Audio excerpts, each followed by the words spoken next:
안녕하세요. 성형외과 전문의 김도형 원장입니다. 성형외과 수술 중에서 지방 이식을 많이 하는데 좀 잘못된 질문들을 하는 경우가 많아서 올바른 정보와 어떻게 하면 예쁘게 지방 이식을 하고 또 오래 유지할 수 있는지 좀 설명해 드리겠습니다.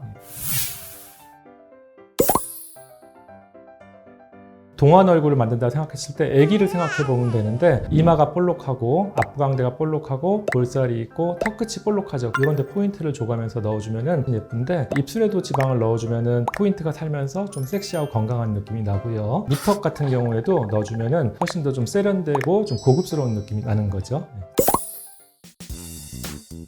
아닙니다. 그거는 그렇지 않고 흡수되는 게 사람마다 양이 다르기 때문에 꺼지는 동안에 상당히 스트레스를 받을 수가 있습니다. 그래서 처음부터 딱 좋은 모양으로 하고 부족하면 2차 때 또 보완하는 게 가장 좋은 방법입니다.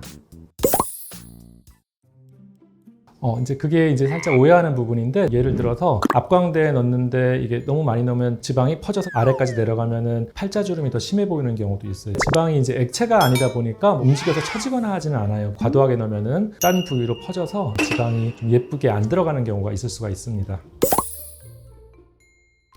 지방이 잘 살아남는 부위하고 아닌 부위를 구별할 줄 알아야 되는데, 팔자 같은 부위는 자주 움직이는 부위여서 생착률이 좀 많이 떨어져요. 차라리 필러 같은 걸 해주는 게 좋고, 지방 이식을 하고 나서 살을 많이 뺐다 이러면은 이제 효과가 하나도 없는 것처럼 느껴져요. 근데 그렇다고 해도 지방이 없어진 건 아니고 이제 지방 세포가 줄어든 거기 때문에 이마나 볼살 같은 경우 살아남으면 그래도 그냥 평생 유지된다고 생각이 들고, 살이 빠지면 또 줄어드는 거고, 그런 정도로 이해하면 될 것 같아요.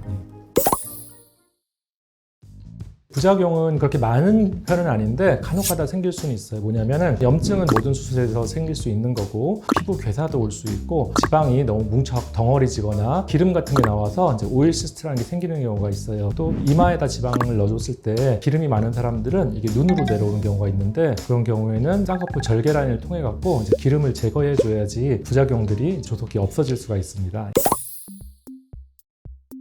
생착률을 높이기 위해서는 지방 뽑을 때부터 굉장히 중요한데, 지방 세포가 일단 다치지 않게 조심스럽게 뽑아야 되고요. 또 출혈이 가능한 한 좀 적게 일어나야 돼요. 또 지방 이식할 때도 층층이 나눠서 소량씩 이렇게 넣어줘야지 지방들이 생착이 잘 되는 거고요. 또 그 외에는 PRP라고 하는데, 혈소판 농축액을 갖다가 뽑아서 지방 이식하고 그 얼굴 부위에다 주사를 해주면 생착률도 훨씬 높아지죠. 또 다른 방법으로는 줄기세포라는 걸 추출해갖고 얼굴에 지방 이식하고 주사해주면 생착률도 높이고 피부도 좋아진 효과 얻을 수 있습니다.